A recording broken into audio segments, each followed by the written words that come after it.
Hi, Julian. All right, I'm going to do your soul rebirth journey now. So I'm going to relax and we'll see where spirit guides us. Your goal is to raise your frequency super high. You're ready to just keep growing in love and expanding and just more self discoveries, more growth, more all of that stuff. So I'm just going to relax and we'll see where spirit takes us.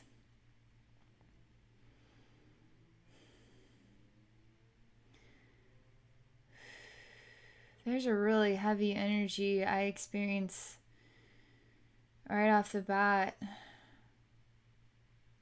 Really heavy in my head. Walking on a metal platform out.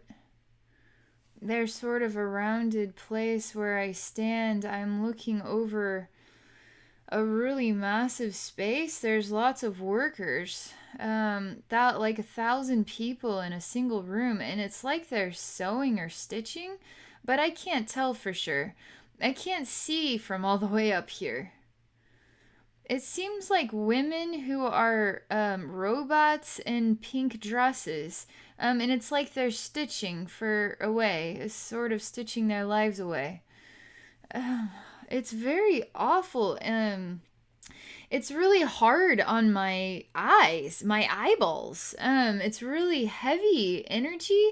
So we have this sort of triangle of wisdom, right? Our human eyes see, but our spiritual eyes sees too. So we have this sort of, but what I am seeing is creating misery, very horrid and intense energetic misery. It's even straining my eyes. My eyeballs feel like they're gonna come out of my head.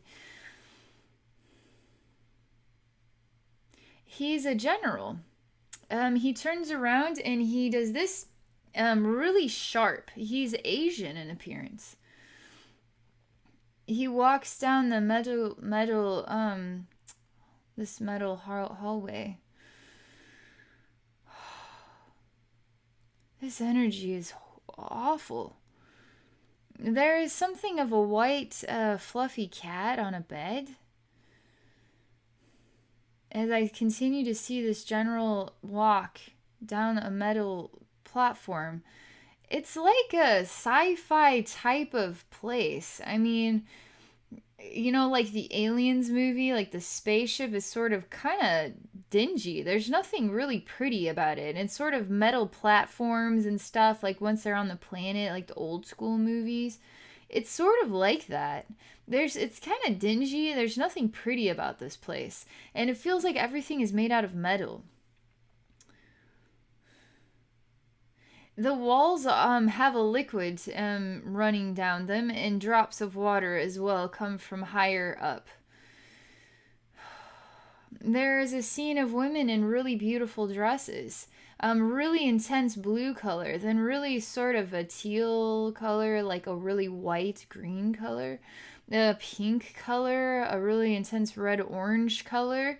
And they're all beauty queens. I mean, absolute gorgeous hair, beautiful earrings, beautiful jewelry, beautiful bodies, very beautiful women in very beautiful gowns.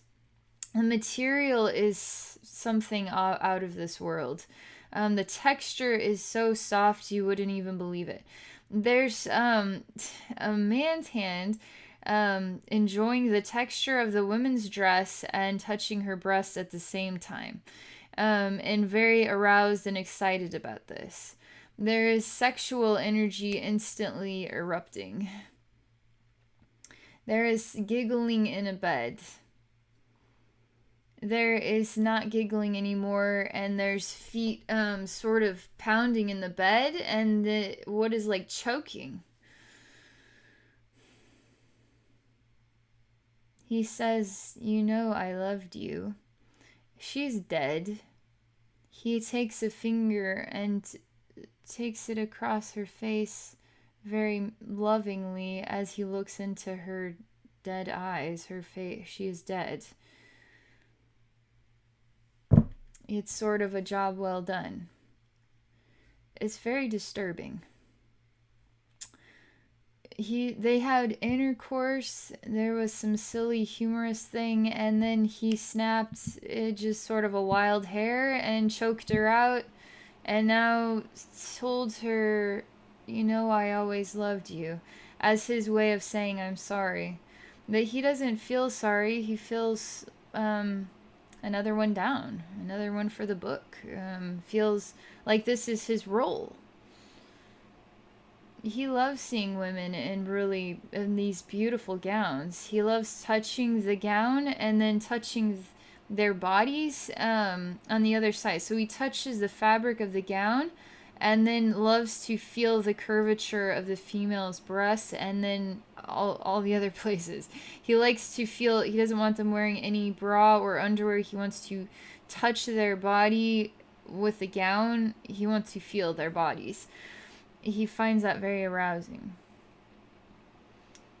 He likes even thinking about having intercourse with a woman while she is wearing the dress. Actually, like not taking the dress off and still doing her with the dress, not even moving the dress out of the way. He has a really intense obsession with this. He loves this fabric. It's sort of like he just loves the fabric, but he needs the girl too. He doesn't just want the fabric, he needs the female body as well, and the fabric together. Make it perfect, insatiable. He likes to lick their face upward.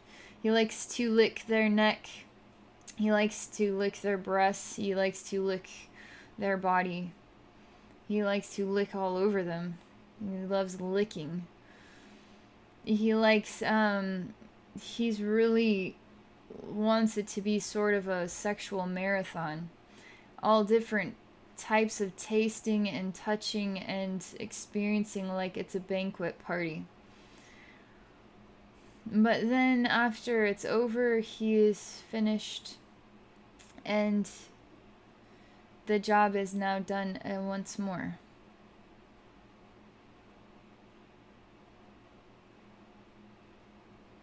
Who is he? Who is this man?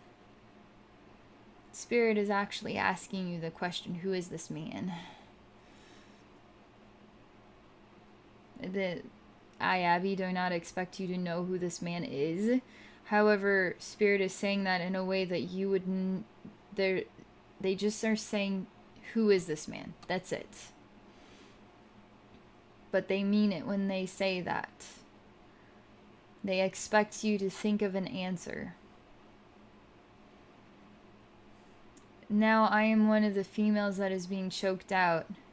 He really enjoys the way my face squirms as the life leaves my body, the way my body convulses. I'm trying to kick him off. He gets even stronger. He likes wrestling the women as they die. He loves it. He loves looking at their faces. He loves hearing them not being able to get any sound out because he's choking them so hard. He loves their flailing bodies. He even smokes a cigarette sometimes afterward, and while he's smoking the cigarette, chokes them. He would love to have a woman come to him. Instead of him having to choose the woman, to have a woman actually just choose him and come to him with one of the dresses on, longing for his touch. He fantasizes about this. He's always the one that has to go into the room to choose which woman will be next. He wants to have just a woman one day walk into his bedroom and choose him and give herself to him. He finds that to be the most erotic fantasy of all time. He will give her so much pleasure. He's masturbating as he is thinking about this.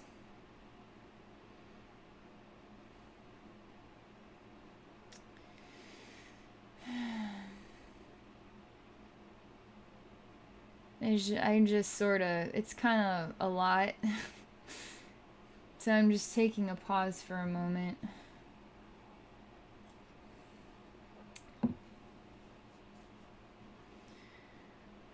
Alright, we'll see what's next. He is still pleasuring himself.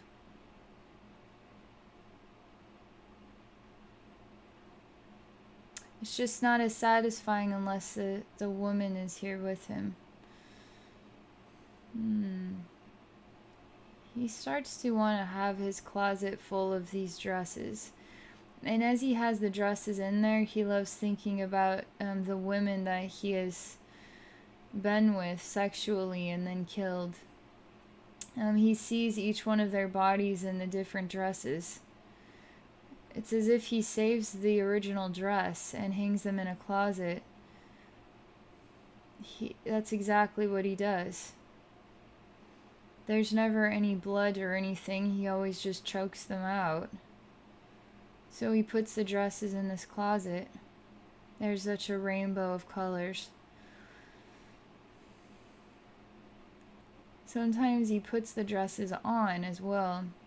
He likes to feel the dress against his own body. He even touches himself as though he was the woman. Gets very aroused by this as well.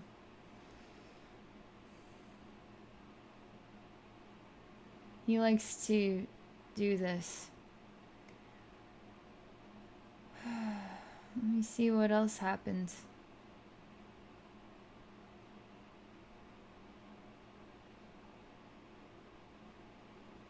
The sexual energy is dying, is fading out, and he is in a serious mode.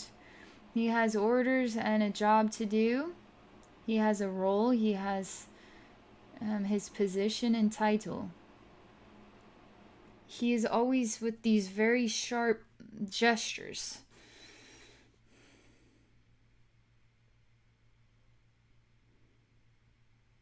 He is a man of business, really. He has demands and expectations. Period. Demands and expectations, and there is no if and but. These demands will be met. These expectations will be met. Yes, sir. That is it. That is the end of the computer program. The demands will be met. The expectations will be met. Yes, sir. Yes, sir. He's very stern about that. He doesn't have any arousal about his position or telling people what to do, so to speak. He doesn't get off egotistically on people doing what he asks them to do. He really does take his role seriously, but he also has this very other side. He is going to elevator. They show me he is waiting for the elevator doors to open, but the elevator, there's two scenes. One scene waiting for the elevator doors to open, the other scene he is already in the elevator going down. He is doing both. He is absolutely doing both. I see him going down the elevator as he is simultaneously waiting for the elevator. The elevator that he is waiting for keeps binging, but the doors never open. He keeps pushing the button and getting mad. Why isn't the elevator working? What the hell? Like, he bangs on the elevator to, like, that's going to make it work now. He keeps pushing the button. This has got to get fixed. The expectation is this is going to be fixed immediately. He puts in a call. He's calling someone to get somebody to fix this immediately. While simultaneously, the other version of him is going down. And it's sort of like he is going down forever. We'll never meet the ground level, but let's just see what happens. I am to leave this one waiting for the elevator doors to open. I am to go with the other version of himself.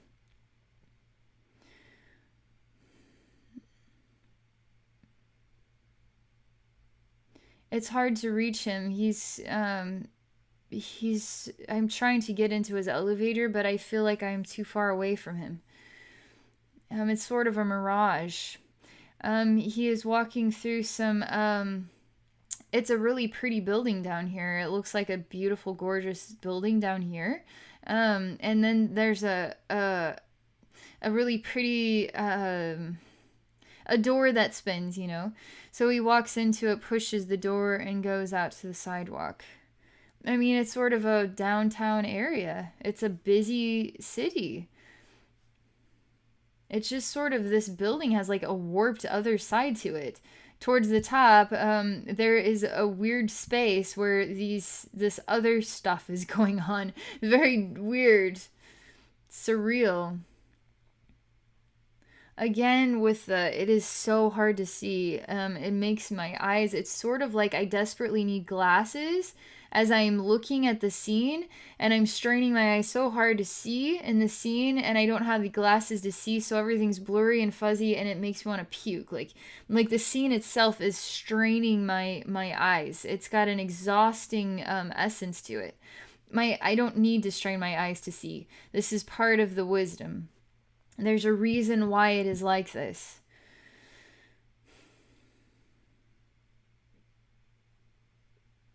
It is horrendous. This is.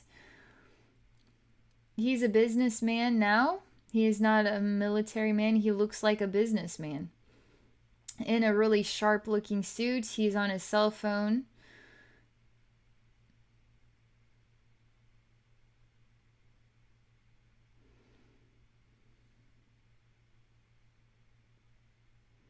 It seems like something's on the ground. He just picks it up. It was a quarter, and he just is like, humph, and tossed it behind his shoulder. It gets really a lot more awkward as he continues to walk. The whole ground is getting really confused as to what's supposed to be on the ground here. Are there supposed to be bodies on the ground? Is the ground cement, or is it water? Even the ground ripples like waves. There's supposed to be a fire hydrant here. No, I don't think so. Maybe there's some people supposed to be walking. No, I don't think so. It's not sure what the simulation is supposed to look like. It's trying to decide what will be here. He doesn't seem to notice any of this. He's just walking. So whatever happens to be there is there. He's just on his phone. He doesn't even care. He did notice that quarter, though. His spirit guides want me to acknowledge that he noticed the quarter, and he made a choice with the quarter, which was not to put it in his pocket, but to throw it behind his shoulder. He is too good for that money. Why did he pick it up, though, if he knew that he would not pocket it? Spirit says these are the questions that we ask. These are the questions that help us learn about each other.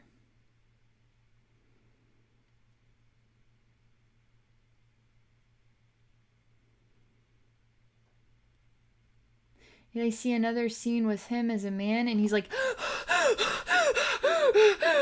running for his life. He's sort of in an alleyway pressed up against the wall, hoping that who's ever chasing him will run past. He is so out of breath. He sort of peers out, and he just sort of, he's really overwhelmed. He's like in a survival mode. His brain is thinking a million minutes times a minute. He can't, he's really high adrenaline and trying to catch his breath, and he's just really focused on getting away. I see another scene with this man. He has a sandwich, and he puts it in his mouth as he does something else. This usually we do that, like you get the mail, you put it in your mouth while you fiddle in your purse to find the keys or something. Like no, he puts the sandwich, holds it in his mouth, and then fiddles with something. That's what he does. He's like a construction worker now.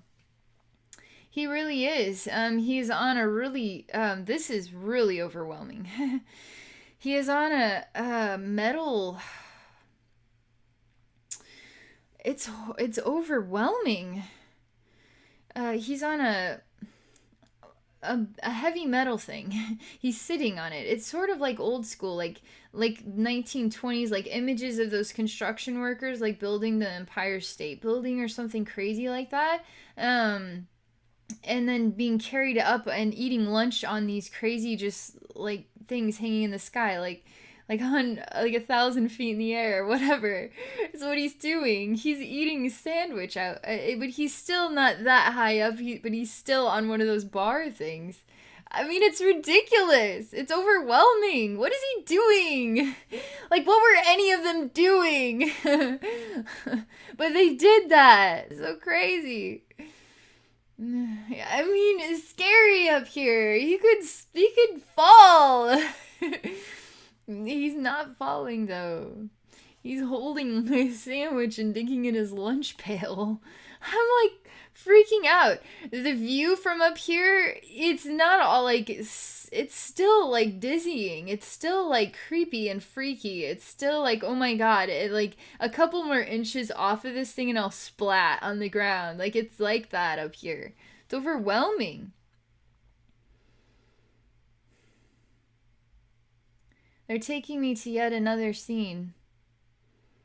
The history of one man's soul. What do you dislike about this man? He has been afraid. He has been working a job in the most unusual places. He has been rich. He has been a leader. He has been a murderer.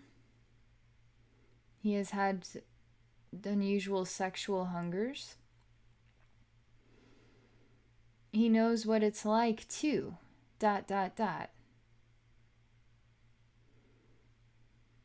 So what is it that you like about this man? What is it that you do not like about this man? Or maybe this man is perfect just as he is, because he is a soul on a journey of self-discovery. And through life experiences does the soul then discover itself. The spirit realm loves this soul for all of its choices. But can you, Julian, love this soul for all of its choices, no matter what those choices were? Because loving this soul is loving yourself. If you do not love this soul, then you do not love yourself.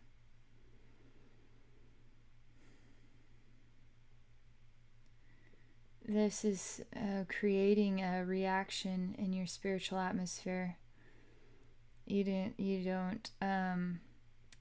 know how to make. No, I don't believe that.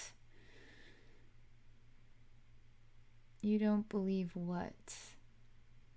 What do you not believe?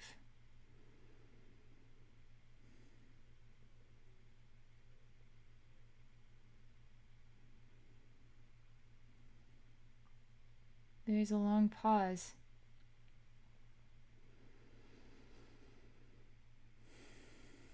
I see a carnival. There's a really big Ferris wheel. There are two lovers that are going to a carnival together. They love each other very much, and it's sort of like the sock hop, like 50s or so. There's something like really innocent about the love that they share, and it's not like today's love.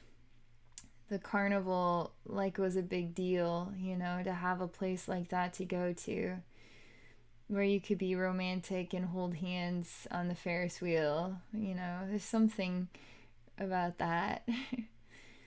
She's wearing a really dark blue dress, and it's really like a light cotton and short sleeves. It's summertime. It's got like a black belt around it, really perfect little buttons.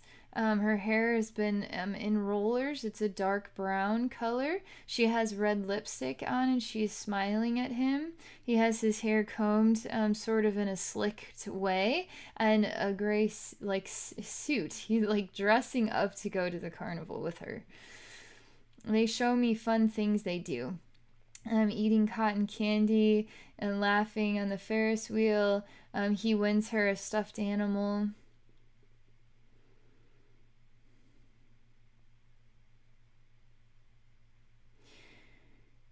When she gets scared on the rides, he gets really happy to be her savior, and he holds her closer. He likes to be the man that calms down her heart, and he likes to have reasons to touch her body more. So he really is happy when he can hold her. when she's scared on the ride. It makes them feel really good inside, like a man, and a loving, good man. And she likes it too. She does. She does. She's she stops everything as though it is the last moment of their lives. She takes his hand and looks into his eyes and says, I will love you forever. I will love no one else, only you, forever. She kisses him for the first time out of some random inspiration that she cannot resist. She wants him to marry her.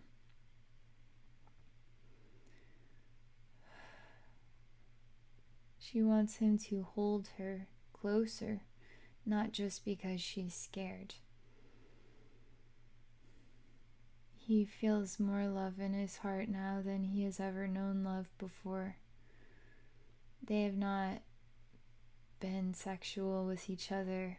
They're waiting until they get married. Hold on a moment. Okay, so make sure the camera's functioning.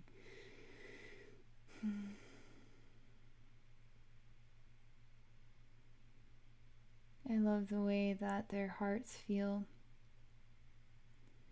They're actually getting to know each other. They're actually falling in love with each other. They choose love. That is honest and sincere and genuine and isn't decided on anything having to do with sexual experiences, but they've actually gotten to know each other as friends and have fallen in love as friends. They don't know each other in that way yet. She longs for them to know each other in that way in her heart. When she shares that message with him from her heart, it is sincere and it is realer than anything else in this world. When the woman chooses that bond in a place that is sincere and without any other meaning behind it other than I choose you, it is the most real intimacy anyone could ever know. It is the manifestation of the most real relationship anyone could ever imagine. They do not choose anyone else but each other. They never looked back either. They never stopped holding each other's hand. He never stopped enjoying holding her. They're true lovers for an entire lifetime, even had children. Their children had children as well.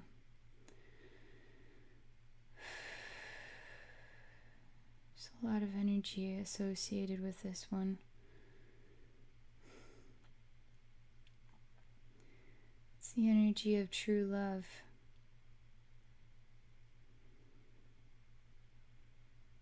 Which one are you in this story? Are you the female or are you the male?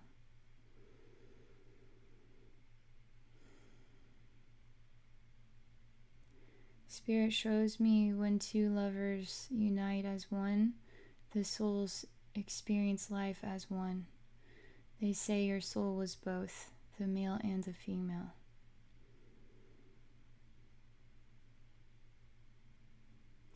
They say when these two lovers had children, a part of their soul was also Somehow, in the flicker of their children's eyes, it was their love. Became a reflection of their children, which became a reflection of their children. Glimmers of it. Glimmers of love from generations of souls. All working in oneness. It's really extraordinary. There's a longing, though, within your heart to just stay with this glimmer of love from the relationship. Not to see your soul expanded out into millions or trillions of parts of children and generations. It's overwhelming. It's too many souls. They just want to stay with this one where the experience is felt. Spirit asks you to come forward. Spirit calls you a strong soul that has endured lifetimes of experience, all types of experiences even that human beings would be disturbed by. How else is a soul supposed to know thyself if it does not explore all aspects of the totality? And if other souls will think less of that soul, that is only because they have a human ego. They don't know the expansiveness of love and the gift of life on planet Earth.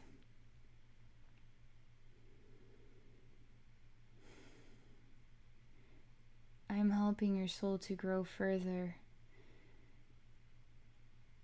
Not just your soul, though, your heart, your human senses, to grow in mind, body, and spirit as one. One who has walked many pathways, has done and seen and experienced so many different behaviors, has known love and chaos. I am expanding this, all that you are, so you can truly feel how amazing you are as a soul and as a human being.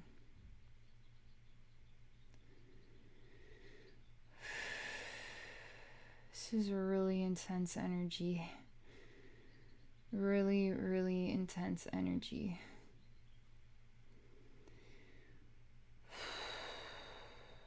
You are growing and expanding extremely in all directions.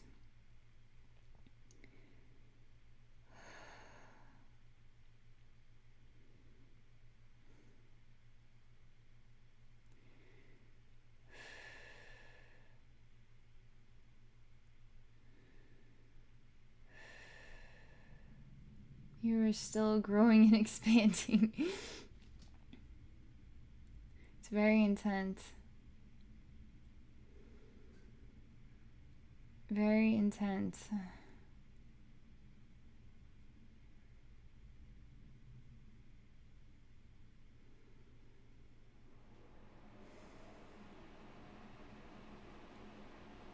I'm still experiencing you growing and expanding. I can't disrupt that energy flow. It's very valuable.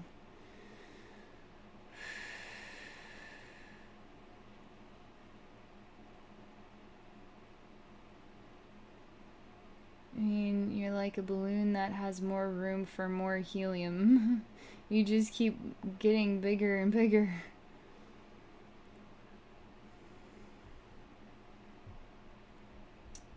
You tell me something.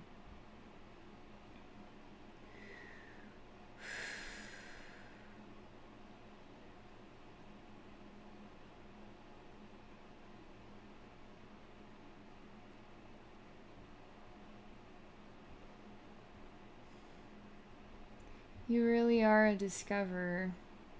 You really are an explorer of the vastness.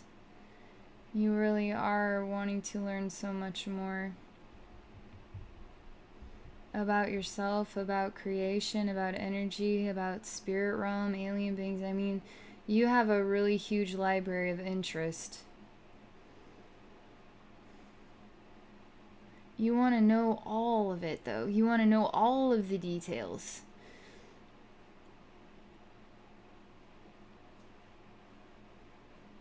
I mean, you want to know specific details. You just... Okay. The video gets some shaky for some reason.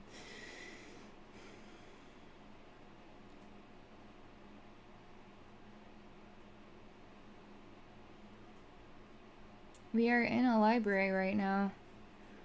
You are wanting to look up from a book in alphabetical order everything that you've ever done as a soul. Like, you want to read it, all the details, all the specific, everything, single thing. So you want to read it as a human being? You want to know everything your soul has ever done as a human being.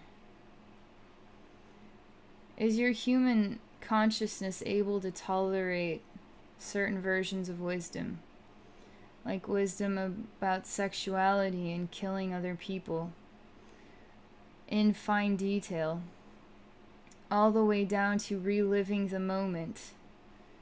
Is that what you're wanting? Or do you want it to be superficial, just kind of fluffed up details, just only the exciting parts, just only some details, but not all details? Because if you hunger for this type of wisdom, you have to start growing. Growing in a way that you can override the emotional reactions to certain pieces of wisdom.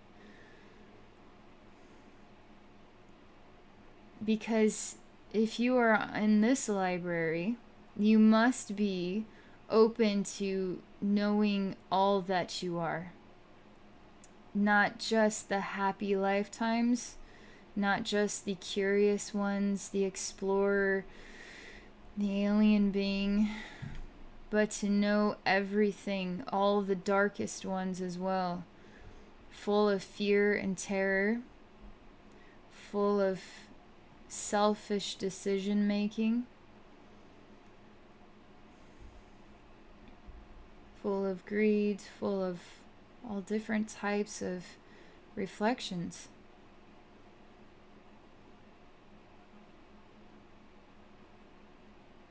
There's a pause.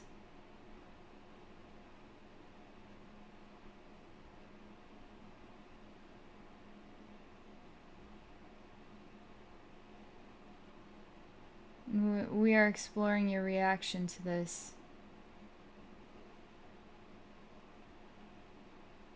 Spirit is manifesting a doorway to another library. The doorway walks through the actual bookshelves, through a wall, goes through another dimension of space, and into a new space. This space is called life. This space is called lifetimes.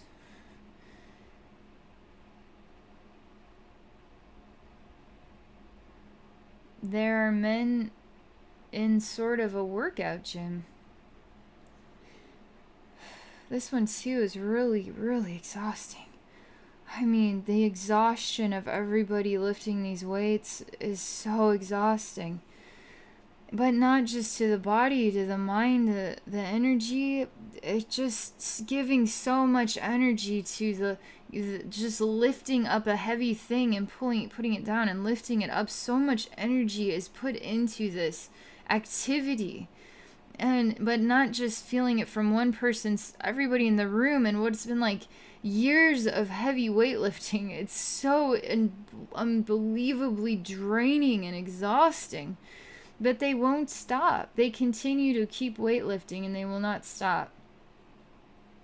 Do you want to be one of these? Spirit asks. You look scrawny. You're a shrimp. You're like you would be made fun of in the gym. Like there's something macho about this. Like, it's way too macho in here and you're way too scrawny for this sort of macho space. Like, it's really egotistical. It's like really obsessed with how awesome and buff it is. And then the scrawny guy comes in, and what a laugh, you know? Teasing you. You lay down on the bench, and you say, I don't care. I don't care what anyone says. I don't care how skinny or scrawny I am. I can do this. Ooh. On the other side of the scene is a really angry face. He's got bruises under his eyes. He's got a 5 o'clock shadow. He's got a sweatband. His eyes are serious. Like that, serious. He takes this and he chucks it across the room. It's like a bar with like lots of weight on it on both sides. He just chucks it. It actually hits somebody on the head. You're sort of growing into the Hulk, like like that in this room. There's people who are still bench pressing and they're just sort of in their own worlds. Nobody's really paying attention to you. But that guy that you hit on the head is like, what's up with that? Why'd you do that? That hurt. You're like turning into the Hulk. Like you're growing bigger like an ogre, and you're not turning green yet, but you're just like like that. It's kind of like, whoa, what happened to that guy? But it's serious time. I mean, you take the actual seat and the bench thing you were laying on, you pick it up and you chuck it back at the guy. He's like getting it. He got the bench and then he got the weight thing to the head. Like you're really taking care of that guy. He's starting to relax. I just needed to get that out. I just had to get that out. I'm totally cool now. You manifest the bench and the bench press thing, and that guy's like back to weightlifting as though nothing had happened.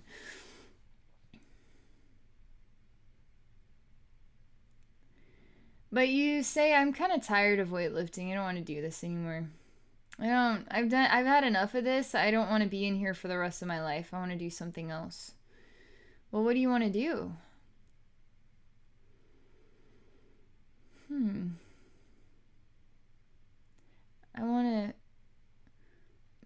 I see what is a glowing castle room.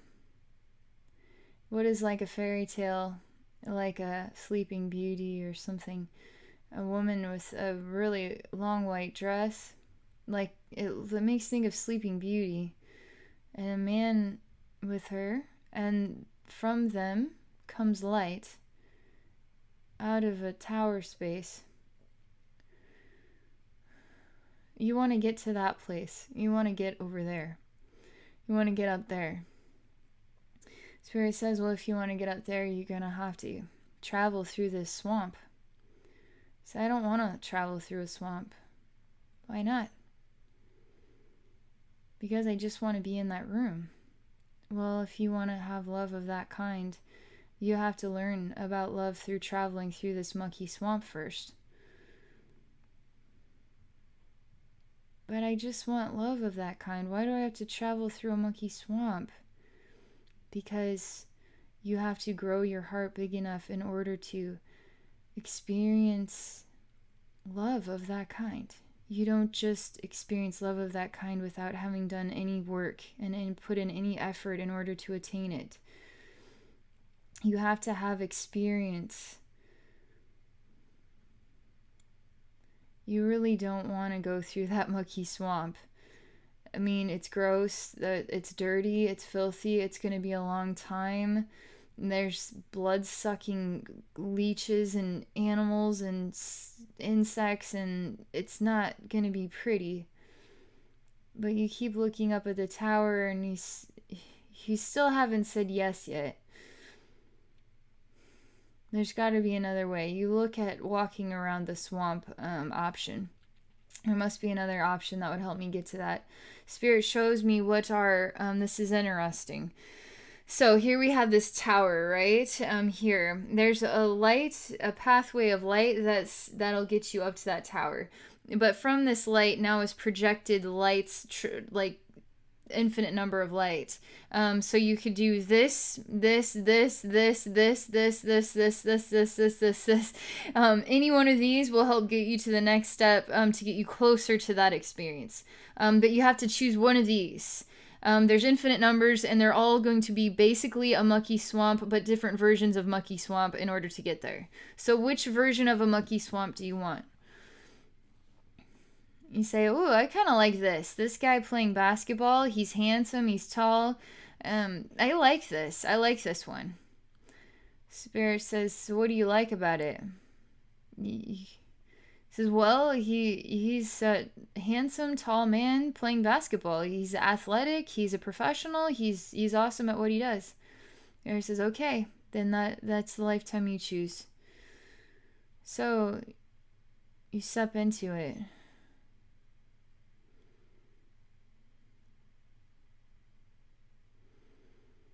All I see is white, bubbling white light. That's all I see right now. There's a feeling of moving forward through bubbling white light. There's a feeling of arms holding me, very tiny version of me. I receive a kiss on the forehead. There are flashes of very disturbing scenes. But those scenes haven't taken place yet. Right now, there's just this nice experience of being held, and it's very peaceful. I keep hearing rape over and over again. Rape, rapist. You raped her. I keep hearing that. But that hasn't happened yet. There's just a baby in mother's arms.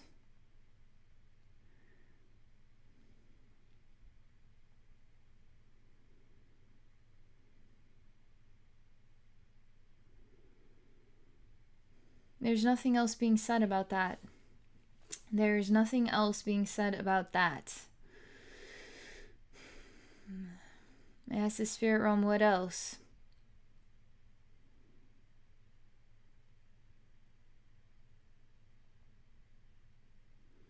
Spirit says it will not come to be for this soul for quite some time to have that life experience. Sometimes we come with light starts, and those light starts get heavier and heavier and heavier, like the life is being squeezed and sucked out of us. And the next thing you know, you're in a tower with love, unlike any love you've ever experienced before, and you are blinding light.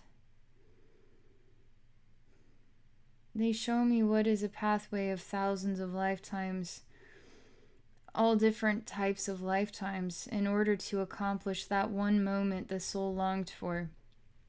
Soul longs to develop to such a degree that it could process love of some pure kind, some infinitely pure kind.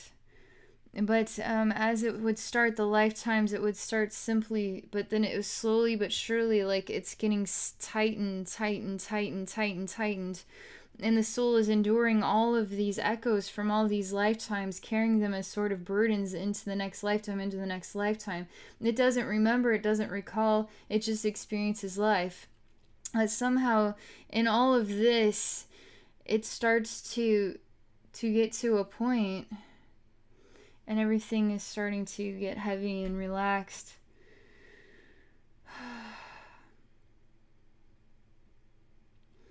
There's a lot of heat.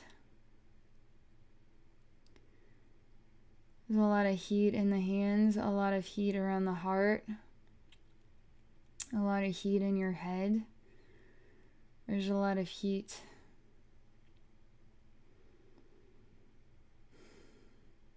There's such an exhaustion in the mind. I don't want to talk anymore about past lives. That's what it says. It's tired of this conversation. It wants to do something else.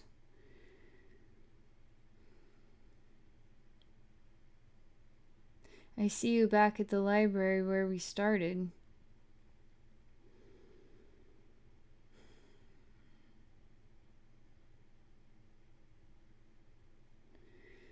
Somehow you somehow have remembered some things from other lifetimes that were not said in this video, but I can feel that in your consciousness.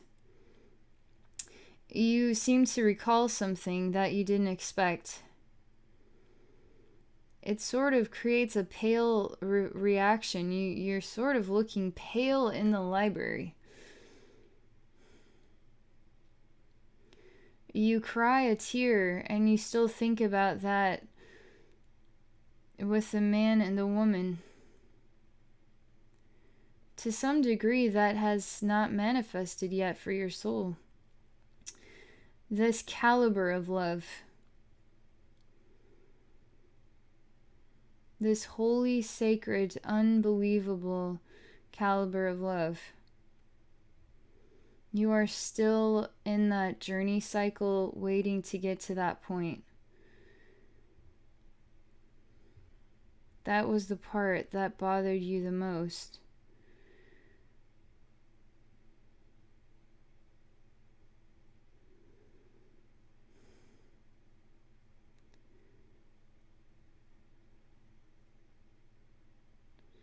There is a long pause. You're trying to decide what you think about all of this.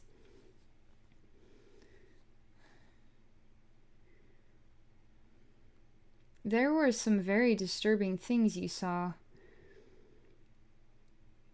Very disturbing things your soul chose for yourself to endure in order to get that one thing. And we're talking really scary experiences. We're talking really mind-bending, unbelievable, scary lifetimes where being a rapist is a joke in comparison to some of the very traumatizing nightmares your soul has endured in some lifetimes. So terrible that it would be very hard to relive that memory. You would not want to hear that echo. And you did that. You sacrificed your soul.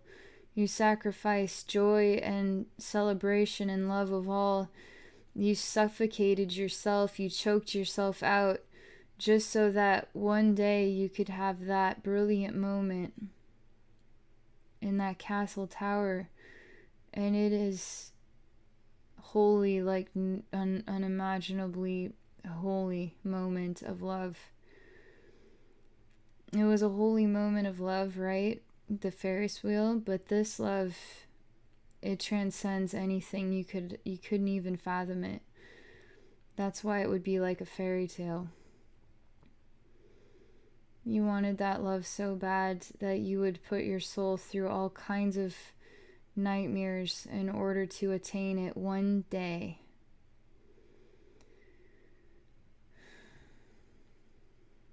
That is the hardest piece of wisdom for you to digest in your spiritual atmosphere. There's a lot more said energetically. There's been very little words in comparison to what was said in that library portion. It's a bit surprising to me as well.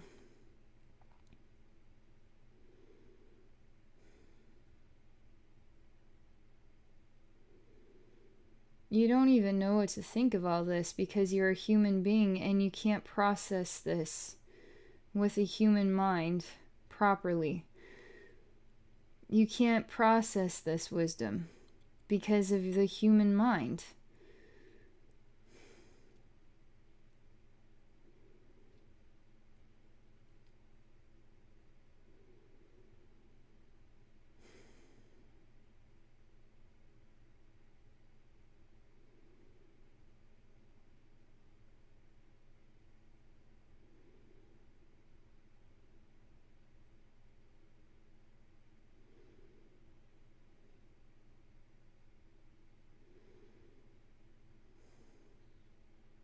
It's just a massive long pause. There's a pink energy that I see. There's something of very strange objects flying in the sky with laser beams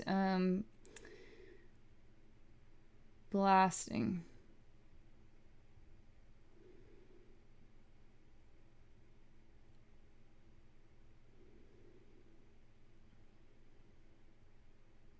I'll just continue with the story. Alright, let's see what happens next. I was thinking about alien races. We have Star Wars, right? So we have this impression of alien beings sort of flying in spaceships with laser beams. I choose to see alien beings differently than that, because their consciousness are so diverse, and their understanding of death and destruction is different than ours. It's still very humanistic. I do believe alien beings go into war, but I feel that I just don't know why that scene, I was looking at that scene in more detail for myself.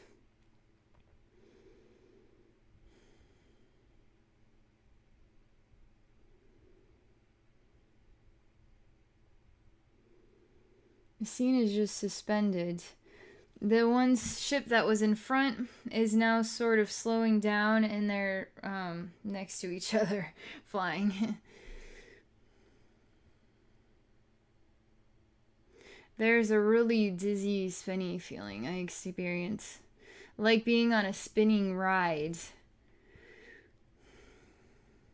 There's a shaking of the ground.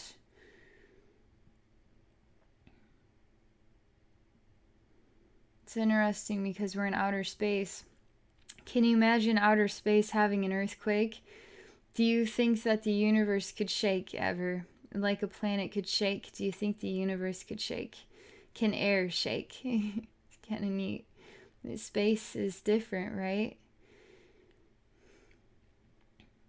Literally, the space is shaking like an earthquake. And there's a whoa, whoa, whoa, whoa. And you say it's not the space that is shaking, it's the spaceship. And I say, well, I don't see them falling to anywhere. But they are. They are both falling and shaking really badly.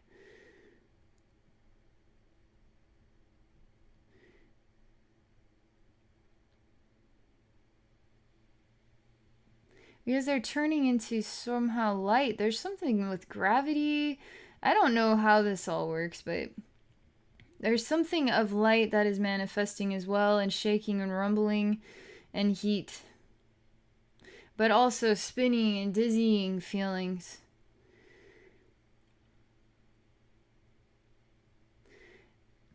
I'm just going to speak about the story as it is. I see an alien being in one ship and an alien being in the other ship. They're descending at the exact same time. Both ships are shaking and turning into light. There's smoke coming off from behind. It does not look like they're falling at all. More so feels like there's some sort of weird illusion and they're actually on some kind of crazy Disneyland ride.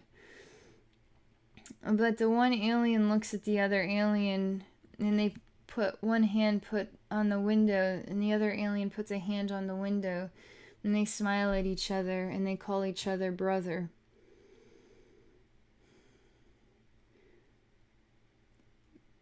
They somehow turn to light themselves and disappear from the ships.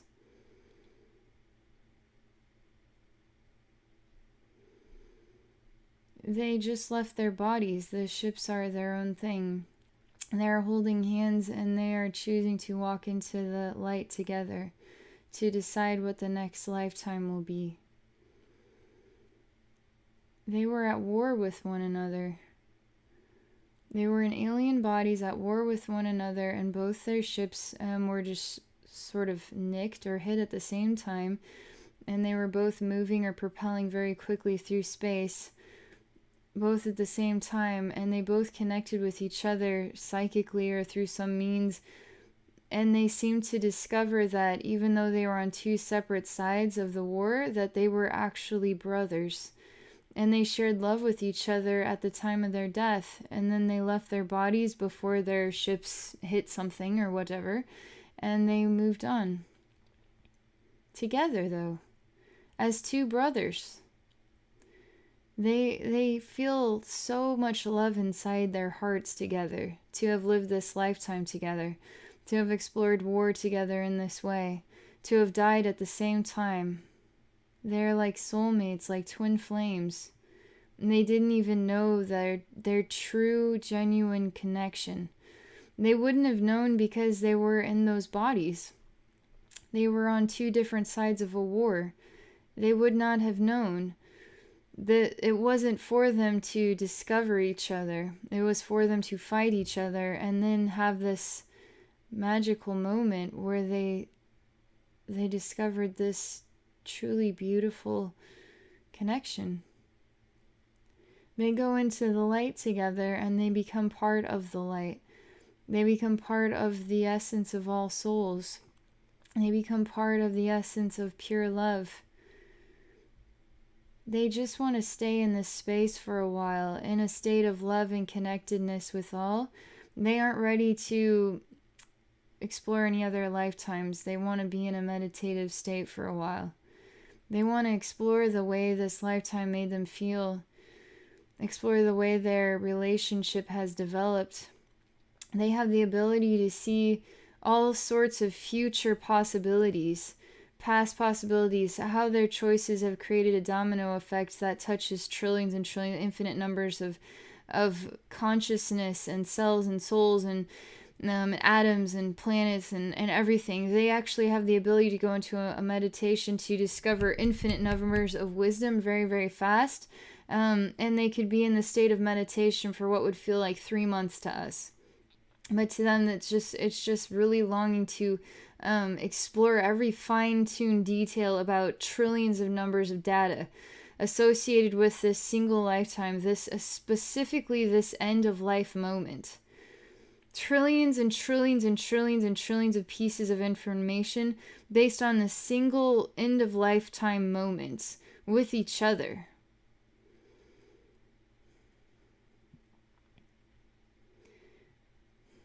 How do you expect as a human being to comprehend this? How do you expect as a human being to fully understand this?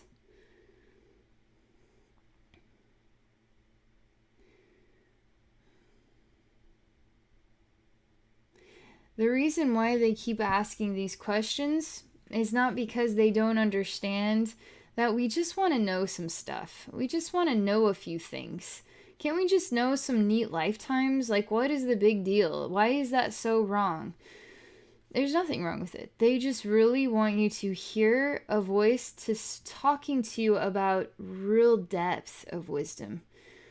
Not superficial wisdom, but real depth of wisdom, real high-end true wisdom that expands your consciousness in an understanding way to really help you get a feel for the true creative forces of the infinite universe. You're not trying to beat you in the heart and say, nope, sorry, not happening. They're wanting to give you gift of self-awareness that comes from this wisdom. Because you need this message. You need this truth. Because your soul is that expanded already. Your soul is that wise already. They want to speak to you on this level about this stuff.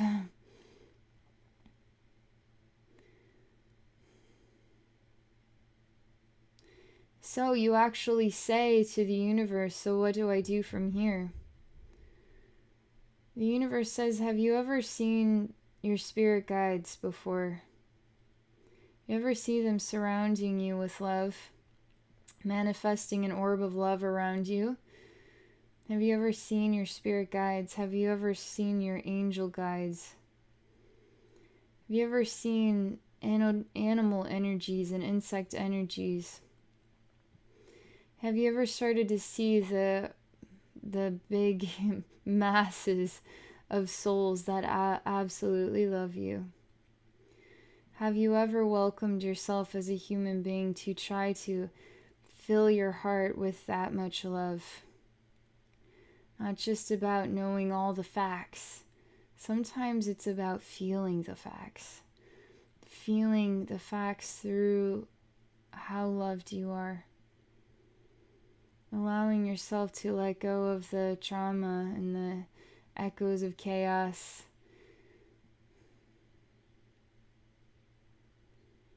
So you could feel so much of that love energy. Your soul has gone on a very long journey. A very, very, very, very revered journey.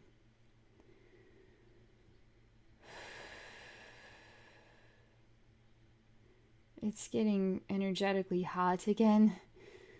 Very, very hot. It's like my temperature is rising. Several degrees hotter.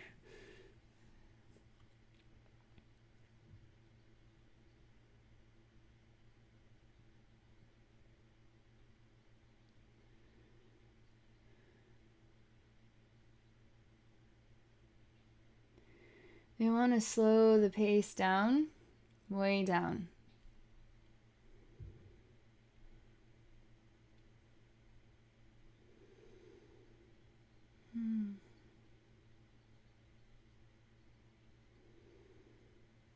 They're slowing the pace down even further.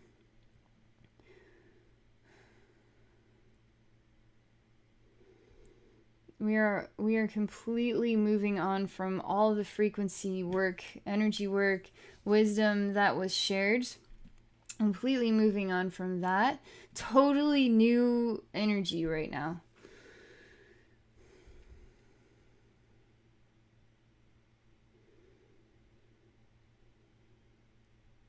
They want me to just give you some sort of gentler gift of energy and love. Not so serious, not so out there, not so bizarre, not so difficult, not so tough, but something much softer, something delicate and just kind, something simple, something basic.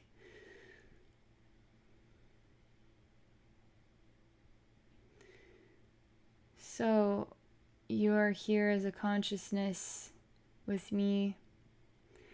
It's interesting. There's something of this male. I'm a very handsome man right now. You are like a princess. I'm like a Prince Charming. I'm holding your hands and gazing into your eyes. There's a very slow spin where we are standing. Very, very slow spin. Our hearts are starting to glow. We are beyond body.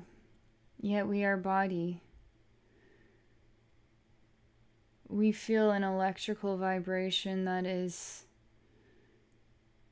being pulled from a place. It's like lightning bolts. It's like fire. It's like volcanic eruptions trembling our hearts, our bodies, our emotions, our minds, everything. This man bends down and kisses you on the lips. I am watching this scene from a room. They are alone together. They are spinning with love. They love each other so much they cannot speak. They are mesmerized by each other's eyes, and just simply the gaze alone takes them to whole new universes of experience. They are the libraries of wisdom for each other, pure and infinite, extraordinary bursts of spiritual awareness. When they look into each other's eyes, they instantly see the stars, the galaxies, the cosmos, the infinite truth of their divine souls. Their hands turn to heat and electricity of energy. Their bodies tremble. Both souls are both male and female, perfect balances of each other, in oneness with each other. They don't associate with gender, they only associate with pure divine love, sacredness. This is beyond Ferris wheels and cotton candy. This isn't a human experience. It is on the human plane, but it is beyond the human senses. It is way beyond the human senses. It's unfathomable. Their love transcends them to a higher dimension of space where there is nothing surrounding them. They are free. They travel through the universe as spirits while their bodies are still there, their eyes are still gazing into each other's. They are in a state of meditation while being in a state of more life than they have ever known what life can be. Their spirits are holding hands and they are discovering the universe together. Through their heart portals, they travel.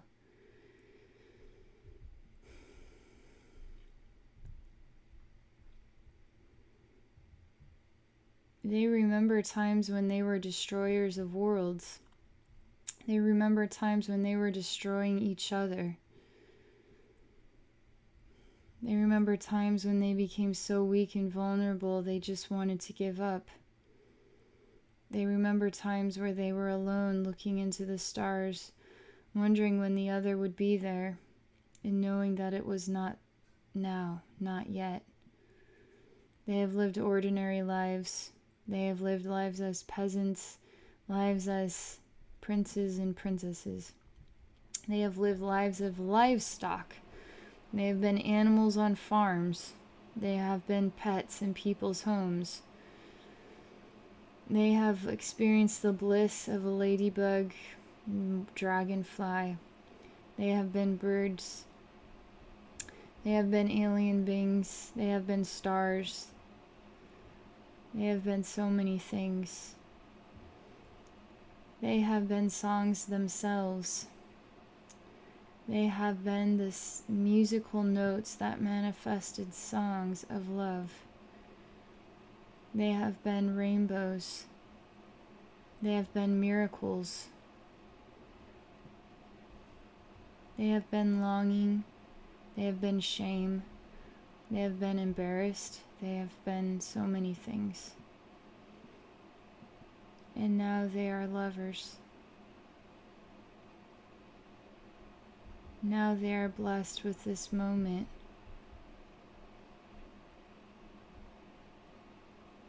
There is no other moment that I cherish more than this one, he says to her, as she says exactly at the same time, there's no other moment that I treasure more than this moment. They are still locked in a gaze inside this room where they are alone together, holding each other's hands. Neither can move. They are both in a state of unexplainable awe as they return to their bodies, to the moment, to the bliss that they experience when they hold each other's hands.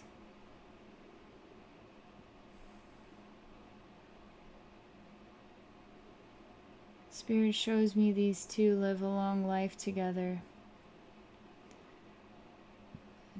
They live a magical life. They travel the stars at night together. They wake up and tell each other their dreams. They have children. They have a secret love, but they share some of their secrets with their children. They know that this lifetime is a rare gift, and they hold on to it with all their heart. They must age, as is the human way. They will die one day, and this life will forever remain in their memories, their soul memories. They both are old now. They both are resting in bed together. He kisses her on the lips. There is a moment where they gaze into each other's eyes and they both smile and they both nod that it is time now to move on. In that moment, they both, holding hands, leave their body and travel into the heavens together. They're the same two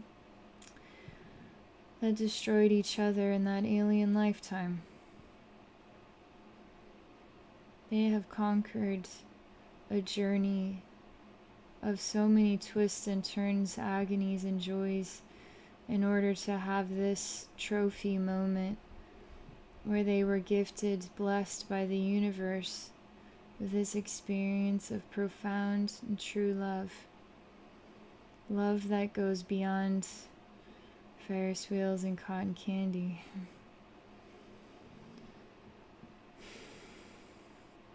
And that is the end of that story. This is about your soul and your soul journey. This is about you. This is about love. This is about the many faces of love of a single soul. Even what we as human beings do not consider love is still a reflection of love, as it is a reflection of growth, expansion, and self-discovery.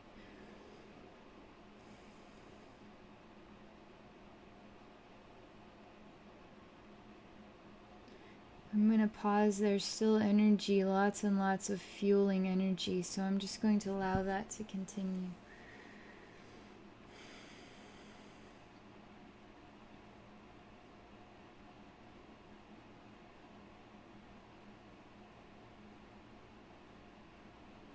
There are many who are bowing before your soul.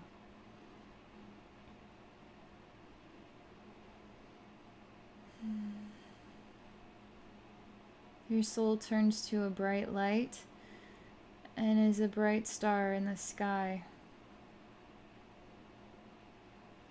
A bright star possessing all of these ancient memories.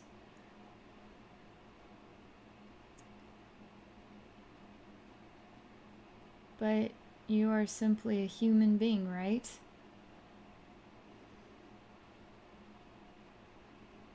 You're not an ancient star, you're not an ancient soul, are you? You are. You are an ancient soul. You need to know that about yourself. And you need to start choosing wisdom that is very deep and sincere and speaks to the ancient energy vibrations that you are, in order to blossom you into the most extraordinary reflection of yourself. You choose that on this journey, to be the most extraordinary reflection of yourself. In order to accomplish that, you must go into very, very deep spaces. You must discover who you are, the deepest sides of yourself. So that's all they have to say about that. Anyway,